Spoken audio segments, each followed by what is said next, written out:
Yesterday Upon the Stair by Pit Viper of Doom. Chapter 55. Everyone and everything converges back on Nine-Eye's office, and it is only then that he allows himself a heartfelt sigh of relief. The girl is safe, his people are safe, and they have one villain in custody. Mirio took on Mr. Compress of the League of Villains, who was already being transported to a secure holding facility. Even Centipeter is all right.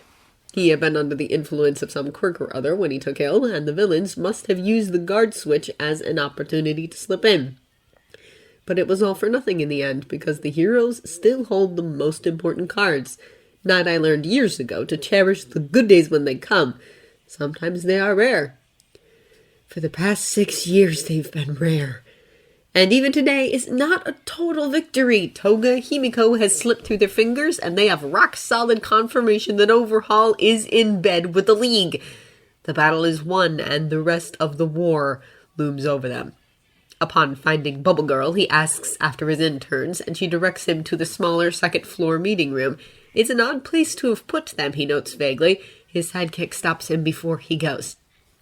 "Handle it gently, sir," she advises him meekly. "They fought hard." He knows that, obviously. Midoriya, for all that he's too clever by half, is stubborn to the point of belligerence, and Mirio is... well, Mirio. The fact that Bubble Girl feels the need to tell him this means that something went wrong. He finds them where she said they would be, and takes note of their appearances. Mirio is still in his hero costume. He hasn't changed yet, even though there's been plenty of time since the invasion was thwarted. He's talking quietly to Midoriya, but isn't getting much in response, and when Night-Eye looks to his younger intern...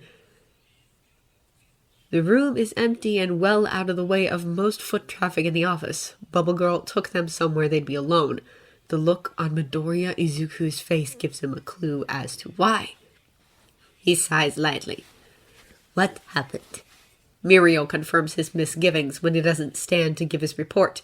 He's as respectful and professional as ever, but he stays seated with one hand resting on his junior's shoulders. It's straightforward. Mirio received the alert when he just gotten back from his patrol and went straight to help. He found Midoriya and Eri cornered by Compress and engaged the villain while Midoriya took the girl and fled to safety. It's the second time they've used that strategy, and Night-Eye wonders if he ought to be concerned, but as they say in America, if it ain't broke, they'll fix it. "Thank you, Mirio," he says.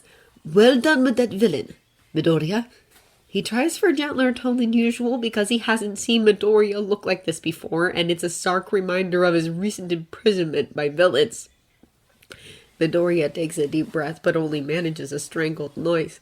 Frustration flashes across his face, and Mirio gives his shoulder a light squeeze. "It's okay if you're not up for that," he says. "I can translate, remember?" Night-Eye's eyes narrow in confusion. "Translate?" "It's something he told me earlier, sir," Mirio says. "If he's under a lot of stress, he'll go temporarily mute. It's okay, though, we both know sign." He lets go of Midoriya's shoulder and gives him an encouraging smile. "Go ahead, I'm ready when you are." Midoriya looks away. Instead of speaking, he signs. Again, it's straightforward, in spite of the delivery. Midoriya arrived at the building for his usual visit with Eri after receiving word of the guard switch, and one of the nurses told him that he had already arrived earlier. Realizing that something was wrong, he had hurried to Eri and reached her just in time to find Toga Himiko wearing his face and attempting to lure her away. He retrieved the girl and came very close to subduing the villain before... Night-Eye prompts when his interns pause. Midoriya looks at him briefly, then averts his eyes again. "Compress showed up," he says through Mirio. "I didn't know he'd be there." Which means his informants didn't have time to warn him, Night-Eye thinks. "Is there something unusual about Compress?" he asks. Midoriya doesn't answer right away. His hands rise and fall, ringing in his lap. But there's nothing for Mirio to translate until finally... "I can't fight Compress. I can fight anyone else, just not him." Night-Eye frowns again. Like the temporary muteness, this feels like something he ought to have been told earlier. "Why not?" Another period of hesitation passes. Midoriya's hands shake and curl and uncurl. Nine looks to Mirio for an explanation since it's obvious that he knows what's going on, but his protege's attention is focused on Midoriya. Claustrophobic, Midoriya says finally. He stops signing for a moment to dig his nails into the knuckles of his other hand. They figured it out in Camino. Compress used his quirk on me when I didn't behave. Mirio's voice shakes as he translates, and Nine shuts his eyes for a moment to rest down his own anger. There's nowhere for it to go, with all for one medically brain-dead and Compress now safely in custody. It's a cold reminder that Midoriya isn't always so unflappable. He may be unsettlingly calm in the face of death, but everyone has fears and vulnerabilities, and Midoriya... Well, he knew it was a risk even before he knew about Midoriya's original quirk. Not even the most seasoned heroes can come out of a 4-day imprisonment physically and mentally unscathed, and Midoriya's scars are finally showing through. He just wishes he could have been better prepared to deal with them. I wish you had told me this earlier, he says at length. There are steps that could have been taken to lessen the possibility of something like this happening. You know that, don't you? Midoriya winces. He says out loud with his own voice. I didn't. Thing didn't come up. League wasn't your case. Didn't think I'd run into him. His voice sounds rough, the tone jagged and catching. I believe we went over the possibility of the League and the Precepts joining forces many times, Midoriya. Nine sighs again, faintly exasperated. Let this be a lesson then. You know your own weaknesses when you deal with villains. You keep them covered, or have someone else cover them for you, you understand? Now, are there any others I should know about? That's the big one, Midoriya mutters. Nine purses his lips. I'm taking you off active duty until further notice. I'll be having a word with your homeroom teacher about this. To ask Eraserhead why he hasn't assigned a student some goddamn therapy, for heaven's sake, he thinks. There's not much that can be done about the dead floating around him, but at the very least the boy should talk to someone about his imprisonment. But those are ideas best saved for his future discussion with Eraserhead. For now, he says, you're both dismissed. What about Eri? Mirio asks. She's being tended to, Nana says. We'll most likely move her to a more secure location and modify our strategy to account for the League as well as the Yakuzas. He stops there because continuing runs the risk of turning into a discussion, and their day has been long enough. But for now, both of you go home. Back to campus, rather. I suggest you take this time to rest and reflect. Thanks, sir. Mirio stands up at last, tugging Midoriya along with him. Nada waits for them to leave the room before sinking into a chair to ride out his oncoming headache. Izuku slips past his classmates, goes up to his room, and shuts the door behind him. His hands ring at his sides, curling and uncurling as soon as he lets go of the doorknob. He paces restlessly on a steady circuit along the whole length of his room, back and forth on a looping path driven by restless energy. Ray darts alongside him, following him at first, then moving back to wait for him to finish burning nervous energy. Miko watches him from her spot on his pillow, blinking at him slowly. His phone chimes with a message, interrupting his tangled thoughts and fretful pacing. It's Todoroki, asking if he wants to join the others for a group study session. Izuku's hand wavers over the screen. Perhaps he should. Because he should. He really should. Visiting Eri and going on the patrol with Mirio has taken up so much of his time, and he really should take every opportunity he can to catch up, but some things are more important than homework. He is wasting time, though. Digging furrows in his carpet won't fix anything, won't help Eri, won't stop the villains, won't make up for his failures today, for freezing up, for almost letting Compress and Toga walk away with Eri. Hearing is wallowing in his own anxieties when he could be doing any one of those things instead. And he can do them. He can even do all of them if he puts his mind to it, even with Nine orders to stay off duty, and doesn't that sting? He just can't do them alone. Ray! He stops pacing as she perks up. Could you get everyone together? Tensei, Miss Nana, Narita, and Miss Kiriyama? Hino will come. I need to talk to them. Ray nods vigorously and vanishes. Once she's gone, Izuku remembers the text and declines as politely and apologetically as he can. It's probably not enough to keep Todoroki from worrying, but oh well, this is important. There's a little girl on the line, and Izuku almost let her go once already. Tensei is the first to come, then Hino and Miss Nana. Narita shows up later, but Ray can't find Miss Kiriyama at all. But that's okay, Izuku just needs to start with a few. Is everything alright? Tensei asks. We heard about what happened earlier. Your friends have been worried about you. Yeah, kid, that was a clutch save, but... Miss Nana's voice trails off. I mean, compress. Izuku winces. Toguro was the one that made the save, he says. If he hadn't gotten there, Eri would be with the League right now. She'd be back with Overhaul. He swallows against a wave of nausea, and his treacherous mind wonders if Overhaul has a medical file on her, recording all the tests and experiments he's done on her to perfect whatever process he's come up with. He shakes himself. He can't afford to think about that. She's still safe, and she'll stay that way if he has anything to say about it. I messed up, he says, and realizes he's cutting off Hino mid-sentence without realizing. Sorry, what?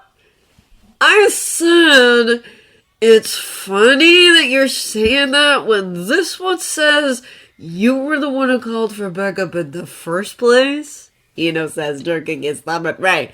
So what's got your panties in a twist today? I messed up, Izuku repeats. When Compress showed up, I was basically useless, and they almost... His voice catches. They didn't, Miss Nana reminds him. Remember that. They did it. You did everything right. I know, Izuku says, but it almost wasn't enough, and they'll try again. You all know they will. They'll try and try until they get her back, or until they're stopped. I want them stopped. Yeah, that tracks. Hino eyes him warily. So what you call us here for? I've been stupid, Izuku says. The solution's been so obvious this whole time, and I've been sitting around playing by the rules instead of acting on it. Overhaul's a murderer, just like All for One.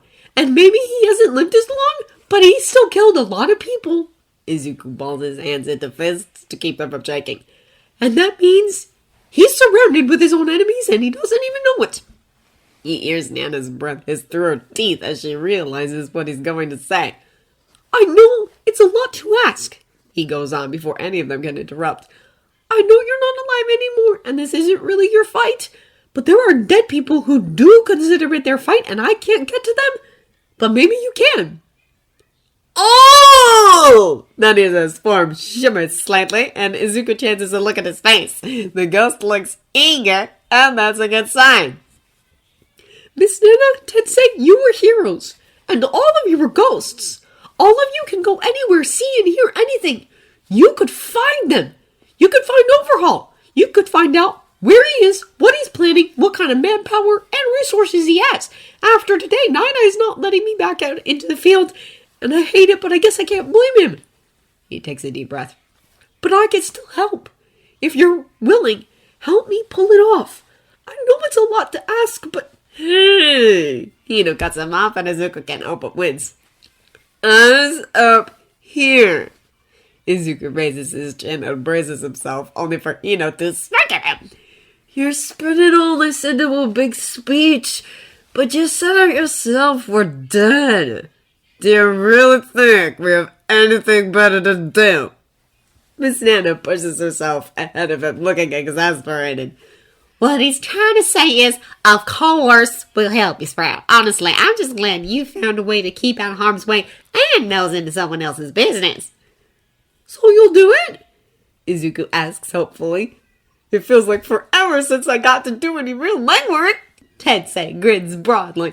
I think Teddy will be fine by himself for a little while. Finally, I can do something that matters, Narita says. You got yourself a deal, Midoriya. We'll find the bastard and bring you all the dirt on him we can. If you go to where they're keeping Eri, you'll find her dad with her, Izuku tells him. For the first time since this afternoon, excitement thrums back to life in his veins. I think he's lucid enough to tell you where to start looking. If not, the dead are everywhere, Miss Nana reminds him. We'll spread the word, ask around. We'll find him. Thank you, Izuku says. One by one, the ghosts vanish from his bedroom. Rei hesitates for a moment until Izuku motions her to go on, and eventually she disappears as well. Izuku is left standing in an empty room, alone but for Mika napping on his bedspread. He goes to his desk and rifles through one of his drawers until he has a fresh, empty notebook in hand. Ever since Midoriya took him on one of his daily outings, Shoto finds himself worrying less. It's not gone by any means, but it's less. Given how often trouble finds him, it's never going to go away entirely. It's still frustrating, especially with Uraraka, Asui, Kirishima, and Togoyami on their own internships. That's only a quarter of the class, but it still feels to Shoto like everyone has something to do but him. The fact that Aizawa is periodically out of class on his own mission doesn't help. Present Mike is fine as a substitute, but it's still a harsh reminder of how behind he is. Then Midoriya comes back to the dorms and Shoto knows almost immediately that something's happened. His first clue is that Togeda is escorting him, hovering over him worriedly until he sees Midoriya off at the door. His second clue is that Midoriya promptly vanishes upstairs without a word to anyone. Togeda leaves without saying much. Shoto sends his friend an invitation to study, hoping to find out what happened, but Midoriya brushes it off, and that's the end of it. It's odd, though. Shoto's sitting on the couch when he feels a chill go by, not unlike a draft. It's not a draft, of course. He's felt this often enough around Midoriya to identify it as a dead person he can't see or hear. He goes still, waiting for another feeling, or maybe a sign that something is wrong and Shoto needs to go up and check on Midoriya more directly. But nothing comes. Midoriya comes down later for dinner with a calm smile on his face that tries to reach his eyes, but can't quite make it.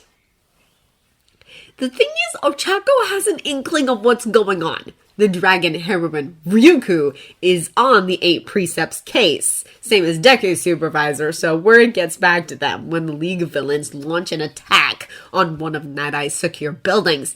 It doesn't take a genius to know that Deku was involved somehow. When Ochako gets the news, it's all she can do to keep from gnawing her fingernails to stumps. Is it bad that she only really gets worried when she finds out he's been taken off duty? It can't be a punishment. She knows Deku, knows how determined he is, and it'd be impossible for him to give anything less than his best, especially when he has ghosts on his side.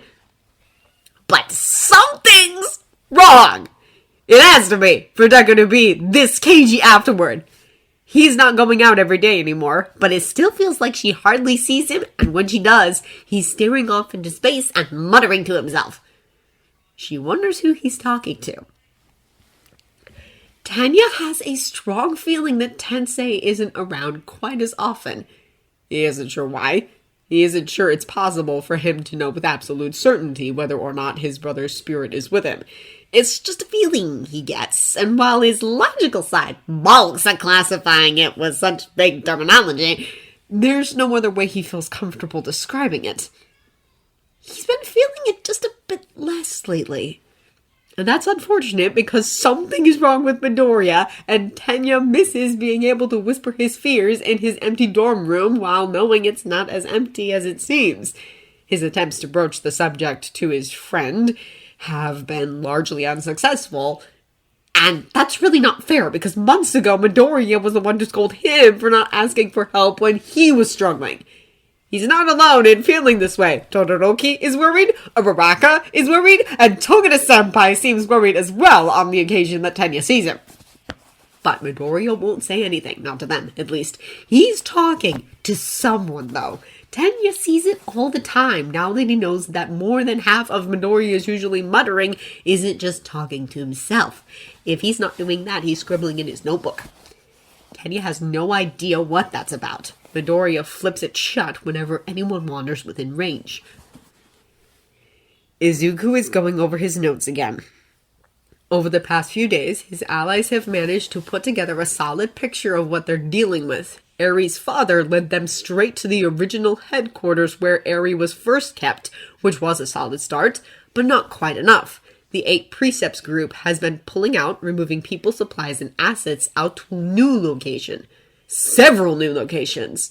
Izuku isn't exactly sure how many. When he is, he'll take it straight to Night-Eye. He feels the presence in his dorm room without seeing or hearing anything strange. A split second after the feeling touches his senses, Mika stirs in his lap and meows. Izuku turns around in his seat and sees a ghost.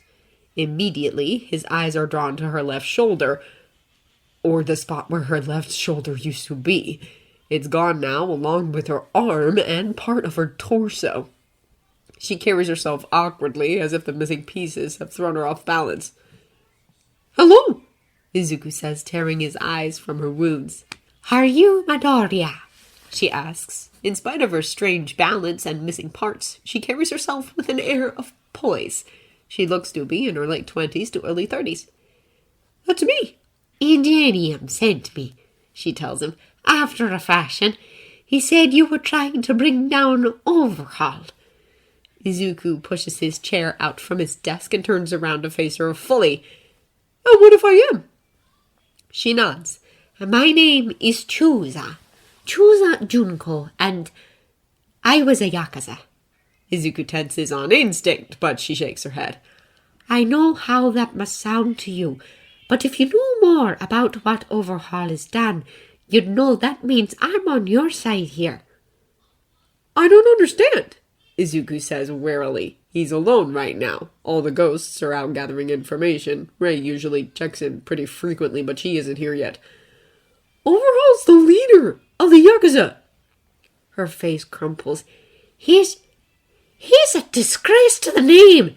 And even if he wasn't, a lot of Overhaul's victims are his own men. People who fail him or people who held too tight to the old ways for his liking. "The old ways?" Chusa shakes her head. Chisaki Kai was adopted by our boss as an orphan child, raised in the family like the rest of us. And somewhere down the line he got it into his head that he had to rebuild the Yakuzas, and that rebuilding the Yakuzas was worth changing everything that we were supposed to be. She hesitates, hand twisting in the remains of her shirt. A lot of people say the old families are a shadow of what they used to be, and maybe we were. Maybe we are. But it means something. There's honor and integrity in staying true to ourselves instead of becoming villains. She shuts her eyes. We don't take villain names. That's not what we do. That's not what we are. But Chisaki poisoned the man who raised him like a son, then stole his position and started calling himself Overhaul. It's a disgrace. "He killed you for opposing him?" Izuku asks. Chusa is silent for a moment. "I bought into it," she says at last.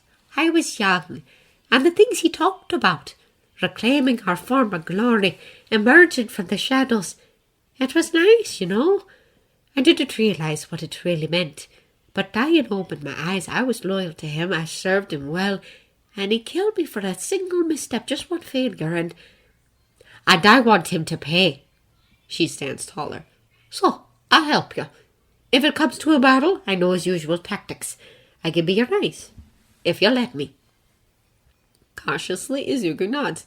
"I'll take any extra set of hands and eyes. Overhaul's going down." Chusa's face lights up eagerly. "I look forward to it." "Well then." Izuku smiles. He's not sure which smile it is, the real one or the frightening one. "Can you tell me if we're missing any hideouts?" The better part of a week passes before Night-Eye can get a hold of Eraserhead. The latter has spent most days since the League's attempted capture of Eri to dive deep into his usual sources, keeping his ear to the ground and monitoring villain movements every hour that he isn't teaching classes or sleeping. While Night-Eye is grateful for his efforts, it can't be healthy, and he's been impatient to speak with him. As it is, he's a few minutes late to the meeting that Night-Eye finally manages to schedule. He walks into Night-Eye's office muttering an apology that's little more than a platitude, but Night-Eye takes it at face value. When heroes, especially underground heroes, have that frayed sort of look about them, it's better to heckle them as little as possible. For nearly an hour, they go over the results of Eraserhead's investigation, and Night-Eye is simultaneously thankful for the information and frustrated that there isn't more of it. "It's not as concrete as I'd like. Eraserhead tells him, glaring down at his half-empty water glass as if he blames it for his hardships. Mostly rumors and hearsay, and many of them contradict each other. But that's what I can dig up. I was afraid of that, Night-Eye says acidly, but it's better than nothing. He passes the intelligence report in his hand to the side. If you have nothing more to share, I did want a word with you about Midoriya Izuku. Oh, good. Eraserhead sounds almost relieved, because I have questions. Night-Eye frowns. Questions? Well, Eraserhead sits forward, letting his elbows rest on the far side of Night-Eye's desk. In case you were wondering, the reason I was late today is that a few of my students stopped me on the way out the door to bring up his recent behavior. Technically, it was nothing I didn't already know, but it's always nice to have more details. He doesn't like where this is headed. He took the boy off duty to avoid having to worry about him. What sort of behavior? Withdrawing, avoiding socializing, vanishing into his room, and refusing to come out. Eraserhead replies, There's been an uptick in avoidance behaviors since Compress and Toga made their move. I'm still hearing him speak, though, at least there's that. He needs counseling for what happened in Camino, Nide says bluntly. The events of last week may have exacerbated the lingering trauma, and by may have, I mean definitely. He sighs harshly. He didn't inform me of a severe claustrophobia before he ended up facing Compress. Eraserhead tenses visibly. Maybe you should start from the beginning. He does so. Night-Eye isn't one for sugarcoating, and he knows that Eraserhead isn't either. He delivers it as he would any report, going through the events of that day one by one. The unexpected change in sentry duty, Midoriya's arrival at the secure location, his call for help, and the ensuing battle as best he can present it, when he didn't participate himself. Eraserhead's expression doesn't change as he listens. Bubble Girl was good enough to have them wait for me somewhere quiet. Night-Eye finishes. When I got to them, Midoriya was temporarily mute and had Midoriya translating as he gave his report in sign language. I've had him off active duty since. Sending him back out into the field after that would do far more harm than good. Eraserhead purses his lips thoughtfully. It explains a lot, but not all of it. He's especially close to a select few of his friends, and if it were only trauma, then he'd be surrounding himself with them, but those few were the ones to tell me he was isolating himself. So, unless it slipped your mind to tell him he did a good job, it doesn't make sense. Unless it... Night-Eye pauses. Pardon? The underground hero blinks at him, and his eyes narrow. Please tell me it didn't slip your mind. Night-Eye stares at him, not sure how to respond to that, and Eraserhead sighs harshly and puts down the glass he's been toying with. It slipped your mind, didn't it? You removed him from active duty and didn't tell him it wasn't a punishment. Night-Eye bristles. Why on earth would it be a punishment? He asks. He did everything right. He alerted me as soon as he realized something was wrong, called for backup, and successfully held off the villains until said backup arrived. There's nothing in that worth punishing. Obviously. But forget for a moment that we're both rational minds. I remember we're talking about your former boss's favorite student. Eraserhead ignores Night-Eye's sharpened glare. I've been trying to train him out of thinking that success doesn't count unless he does everything by himself. But every now and then he backslides on it. My advice to you is... Let me guess, you sent him home and haven't spoken with him since except working us, right? Night-Eye nods, feeling uncomfortably judged. Then talk to him. Take him aside and go over what happened. That kid, well, I won't say he cares too much, because there's no such thing as a hero who cares too much. But he takes on too much by himself. Take him aside and spell it out that he isn't a colossal mess-up. He did everything he was supposed to do. And if he doesn't give himself a break, he'll be no use to anyone. Considering how far you've taken Toga to Mirio, I don't think I need to tell you that constructive criticism is useless without positive reinforcement. This conversation is beginning to feel suspiciously like a scolding. I know things are tense and the world is falling apart, but try to remember that you're teaching a kid. No ordinary teenager, Night-Eye bites back. He took quite the leap from training someone like Mario to training a boy who's constantly 2 steps ahead because spirits are feeding him lines. Not that Eraserhead would know that. Don't give me that look, Eraserhead says flatly at the same time as he misinterprets whatever look he sees.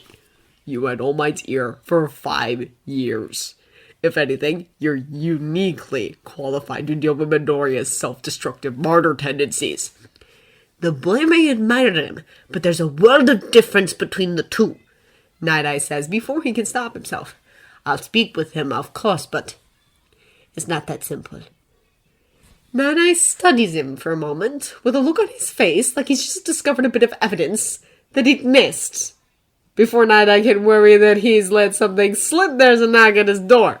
Come in, he says, eager for even a momentary distraction. And because he has the worst luck in the world, Midoriya himself steps through, dressed in normal civilian clothes, with nothing but a simple notebook tucked under his arm. Upon seeing Eraserhead, he stops short. Sorry for interrupting, he says. I can wait. What is it, Midoriya? Night-Eye asks. The sight of him fills him with foreboding, and he's not sure if it's the usual dread or something new. I can wait until you're done, Midoriya says. I just wanted to give you something. Something being the notebook in his hands, no doubt. What is that? Eraserhead asks, frowning again. Just notes, Midoriya replies. Notes on what? Night-Eye is almost afraid to ask. That's odd, Eraserhead says, raising an eyebrow. Night-Eye just finished telling me that you've been off duty all week. Midoriya looks at him with bland, innocent eyes. Oh, well, yes, and I've been staying out of trouble like you said. That's not very reassuring, Midoriya, Eraserhead tells him. Sorry, Midoriya says, backing toward the door. You don't have to worry, though. I haven't left campus all week. That would be convincing, Eraserhead says dryly, if I didn't watch you use that exact tone with Shigaraki to stall him at the USJ. You want to try that again? Midoriya halts in his tracks. Midoriya, Eraserhead prompts. The boy takes a few moments to reply. Night-Eye doesn't like the look on his face. He looks unsettled, and the only time Night-Eye has seen him look anything but calmly knowing or irritated was last week while he gave his report and sign. Couldn't it? Midoriya's voice cracks. Could you repeat that, Sensei? Eraserhead frowns. You used that same tone when you stalled Shigaraki Tomura at the USJ. It was very impressive, but it also showed me quite a few of your thoughts. Sensei! Slowly, Midoriya shifts his weight from one foot to the other. His face is frozen blank. Do you remember what happened before I did that? The frown deepens. I don't see how that's... Midoriya, what's the matter? Humor me, Midoriya says. What happened before I stalled Shigaraki? His throat bobs as he swallows. You came up to the plaza while I was holding them off, Eraserhead says slowly, chewing over each word. You were there, Midoriya says softly. So why was I the one stalling him? A split second after the question leaves Midoriya's mouth, the glass slips from Eraserhead's hand. The carpeted floor is just enough of a cushion to stop it from breaking on impact. Night-Eye is on his feet in an instant, alarmed. Midoriya stares at his teacher, speechless with shock. Eraserhead looks like his life is flashing before his eyes. This doesn't make sense, he says. The Nomu. But I remember... Midoriya's eyes flicker to Night-Eye for a split second, looking almost apologetic. I stopped Shigaraki from using his quirk on you and Asui, Eraserhead says. He doesn't seem to have noticed the dropped glass. And then the Nomu bashed my skull into the floor, and I woke up in the hospital. But I remember... I saw you, I talked to you, and you talked back. Midoriya is looking at the floor now, spine rigid. What did I say? You told me not to worry. Eraserhead's eyes are fixed on him. That no one had to die. Midoriya, you weren't dead, Midoriya says. He says it abruptly in a rush of words, as if he's forcing it out before he can lose his nerve. Not quite, but you were close. Close enough for me to see you. Eraserhead doesn't answer. I haven't. Midoriya shoots another split-second look at Night-Eye. I haven't been honest with you about my quirk, but things are different now, and I should have told you before. His hands curl into fists, and the change that follows is so smooth that Night-Eye almost misses it. His stance shifts, the troubled look on his face vanishes, and in an instant he's cold and composed again, the way he always is when his quirk presents itself. I see ghosts, Midoriya says. Spirits of the dead. I've been talking to them a lot lately. That's what the notebook is. After the League almost took Eri, I figured they'd try again, so I reached out. His mouth is set in a grim line. Overhaul's killed a lot of people, and most of them are happy to help. So I've been asking them things for information. Where his bases are, how many people he has, what they've been doing, stuff like that. Night-Eye sighs harshly. This is his own fault. He hasn't properly considered the implications of Midoriya's quirk, of what he can do with it. You should have discussed this with me first, Midoriya. The boy shrugs one shoulder. I wanted to keep being useful, he says to Night-Eye. I've been stupid not to think of this before. When I say he's killed a lot of people, I mean a lot. Overhaul and his men can't blow their noses without at least one of them seeing it. That isn't the point. I'm gonna need you to back up, Eraserhead says. It's hard to place his tone. It's not quite as flat and emotionless as it usually is, but he's not angry or upset. There's a quiet intensity to it all the same. You don't believe me, Midoriya says. Do you, Midoriya? That usually happens. The boy turns back to face him. What will it take? Is there anything I can say to you that will make it easier to believe?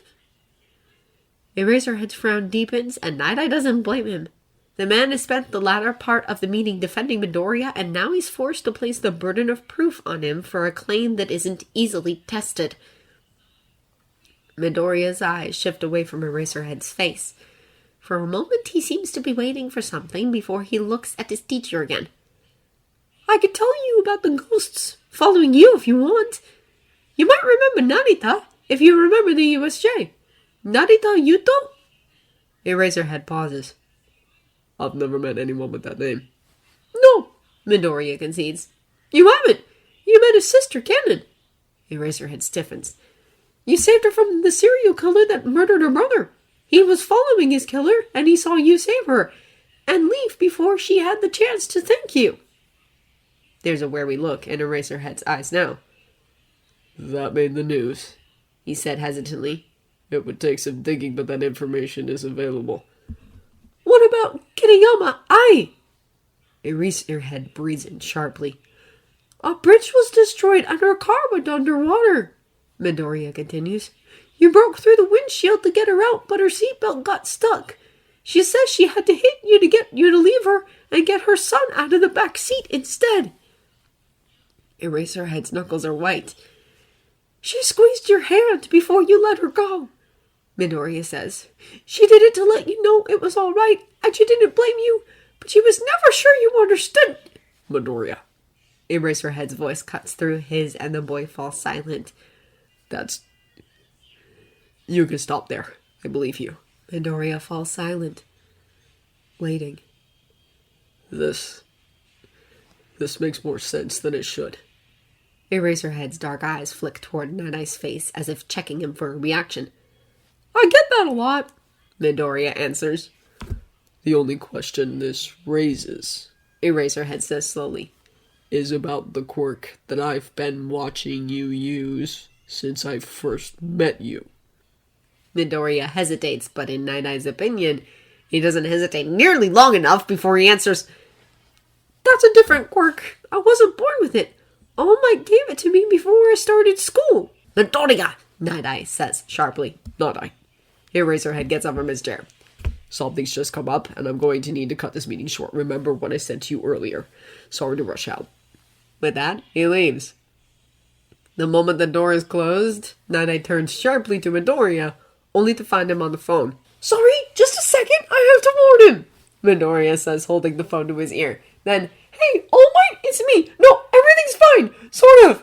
I just told Aizawa Sensei about my quirks. Yeah, both of them. I think he's on his way to you. Yeah, brace yourself. Good luck." He hangs up. Night-Eye opens his mouth to voice his concerns vehemently. "I think I should have told him sooner," Midoriya says. "Aizawa Sensei's just as involved in teaching me to be your hero as All Might is. I think it'll help in the long run if he knows more about what he's dealing with." "Still," Night-Eye says tightly, "One for All has been a closely guarded secret for generations. Divulging it is not a decision to be made lightly." "I've been thinking about it for a while," Midoriya says. "And at the end of the day, it's my quirk. It's my decision to make." "Right," Night-Eye says, trying to force the sour note out of his voice. He doesn't know why he never expected Midoriya to be so cavalier about One for All when he's casually enough with the unsettling implications of his own quirk. "Besides, it has to be a little less dangerous now than before," Midoriya says, "with All for One being dead and all." "I would have assumed that myself if not for your original quirk," Night-Eye points out. "Death doesn't mean the same for you as it does for everyone else. How certain are you that All for One won't be dangerous even dead?" "His brother promised me he wouldn't be a problem." It takes a moment for the implications of that to sink in. "You mean you've met—" "I've met two of my predecessors besides All Might," Midoriya tells him. "Miss Nana and the original. He didn't tell me his name. The rest are already gone." He hesitates for a moment. "Can I be honest about something?" "Why stop now?" "That's one of the reasons I was frustrated meeting you," Midoriya says bluntly. "I never knew how to say it without it sounding arrogant, but it was frustrating that you thought I didn't deserve One for All when I've met 3 people who had it before me, and they all thought I was doing fine." Nada's not sure what to say to that. He's not sure what he would have said if Midoriya had told him when they first met. "Anyway, I just wanted to give you this notebook," Midoriya continues, dropping the object in question on Nada's desk. "It has everything I've gathered on Overhaul's operation so far. If it's not enough, I can get more out of the ghosts. They're happy to help, and I don't have to go against your no active duty orders to let them." Which of course brings to mind what he and Eraserhead had been discussing before Midoriya's arrival, while also making him wonder if there's any point in bringing that up. "Seeing as how there are ghosts in the room," he says awkwardly. He'll never get used to saying these things out loud. "and 2 of them were apparently following Eraserhead, I don't suppose you already knew what we were talking about before you arrived." "They didn't tell me what you said," Midoriya answers. "Just that you had something to talk to me about." "Ah, of course it wouldn't be that easy." Night-Eye considers sitting down for this, but decides against it. "Midoriya, do you know why I took you off active duty?" Midoriya blinks at him, and Night-Eye shakes his head. "Let me rephrase that. Why do you think I made that decision?" For a moment, Midoriya looks trapped. "An honest answer, that's all I ask." Night-Eye says, clinging to patience. "Speak freely." "Because of the attack last week," Midoriya says warily. "I almost let Eri get taken, so you took me off to keep something like that from happening again." Night-Eye sighs, equal parts dismayed and exasperated. "You did everything you were supposed to do in that situation. I've kept you off active duty so that you could rest and collect yourself, not to punish you." To his annoyance, Midoriya looks skeptical. "I thought my intentions were clear last week," he says. "Regardless of my feelings regarding One for All's placement, I am still responsible for you for the duration of your internship." Midoriya averts his eyes. "Oh." An awkward silence stretches between them, and Night-Eye finds to his frustration that even with that confusion cleared up, the air still feels tense. But why wouldn't it? Midoriya is no Mirio, and Night-Eye is no All Might. They haven't seen eye to eye for 2 consecutive seconds since this internship started. "Something else on your mind?" Night-Eye asks reluctantly. Midoriya considers him for a moment. "No, sir," he says at last, turning back to the door. "You're sure about that?" Night-Eye can feel his patience thinning. "If you have more concerns you'd like to express, you might as well take the time now." The boy halts. "I don't think there's anything to talk about," he says. "And yet you've stopped and you're talking now." Tension snaps into Midoriya's shoulders, and Night-Eye sees him force it out before turning around again. His hands are hidden in his pockets. "You don't even like me," he says. His voice is still calm, lukewarm to the point of being dismissive. "Ever since I started, you've made it pretty clear you don't want me here, and that's fine. I'm fine with just making myself useful until my internship is over. At least then we'll both get something out of this." His petulance has been testing Night-Eye's patience all month, but even this is pushing it. "Whether or not we get along is irrelevant to the work we do, Midoriya." "It comes up every time we talk," Midoriya tells him, "so it kind of feels relevant." Night-Eye presses his mouth closed. "I was under the impression that my opinion of you didn't matter to you," he says. "I have done my best to remain professional, but if you find it difficult to do the same—" "I'm not talking about One for All, or whether you think I'm worthy or not," Midoriya says tightly. "I know that ship has sailed. I'm talking about the look on your face every time I talk about my own quirk." The indistinct shapes of his hands in his pockets shift as if they're curling into fists. "You think I don't notice how much you hate it?" "I don't hate your quirk." Midoriya actually snorts at this, and Night-Eye almost loses his patience entirely. "At worst, I'm uncomfortable with the attitude it's given you, which, considering your position with All Might and One for All, can I really be blamed?" "All Might has nothing to do with my first quirk. He didn't even know I had it when he gave me One for All." "Oh yes, I know about that," Night-Eye says more coldly than intended.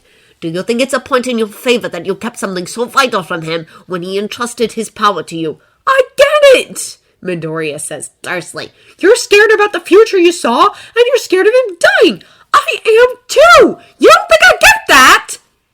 Night-Eye opens his mouth and shuts it again. Midoriya's face changes. His sulky frown blanks out on his face. "You—" He stops short. "But you don't think I get it? Is that what you're saying?" If he were a more sensible man, he would end the discussion here and dismiss the boy. But the past weeks of tension and niggling have frayed his restraint to the snapping point.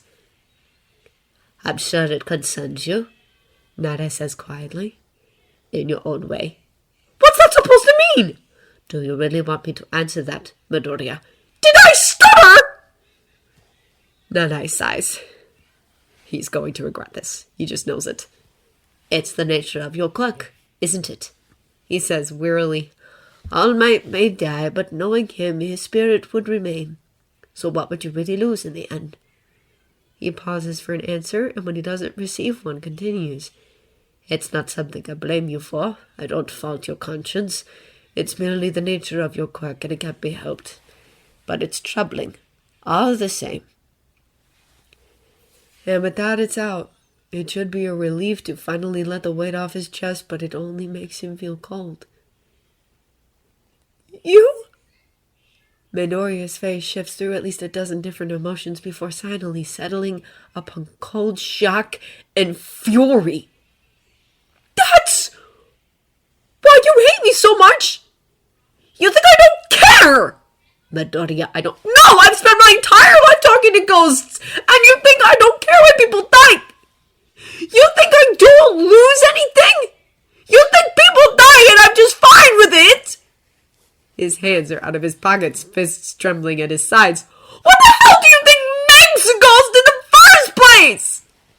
Night-Eye opens his mouth to reply, to try to diffuse this situation, but no sound will come out. The temperature in the room has dropped to sub-zero. Goosebumps prickle over his flesh, and he finds that his voice will not obey him. The cold composure of before is gone, scrubbed away to leave behind something open and raw and festering. "Do you think people leave ghosts behind when they die at a ripe old age in their sleep? They don't!" His voice scrapes and cracks like broken glass over pavement. Then I'm young, and then I'm scared and angry and alone, and most of them don't get to live putting corpses behind. That's my life, sir! It's been my life since I was 3 years old! And every time I open my eyes and see another walking corpse, I get reminded of how many people don't get saved every day, and it sucks, and I hate it! His voice breaks. I hate that they're scared, and I hate that they're in pain, and I hate that I'm the only one who can do anything about it, and sometimes I can't do anything about it! He breaks off, and the cold pressure on Night-Eye's throat is gone, but for the life of him, he can't think of anything to say. It's hard to think of things to say in the face of a crying child. I didn't come to you because I wanted your approval, Midoriya says. I didn't come because of One for All or because of All Might. I came because I see things I wish I could forget. And I know things nobody else should know, and I can't make it go away. Because they're people and they need my help, and no one knows about them but me. Because no one else has to see the things I see, and... He stops again, fighting against his own tears.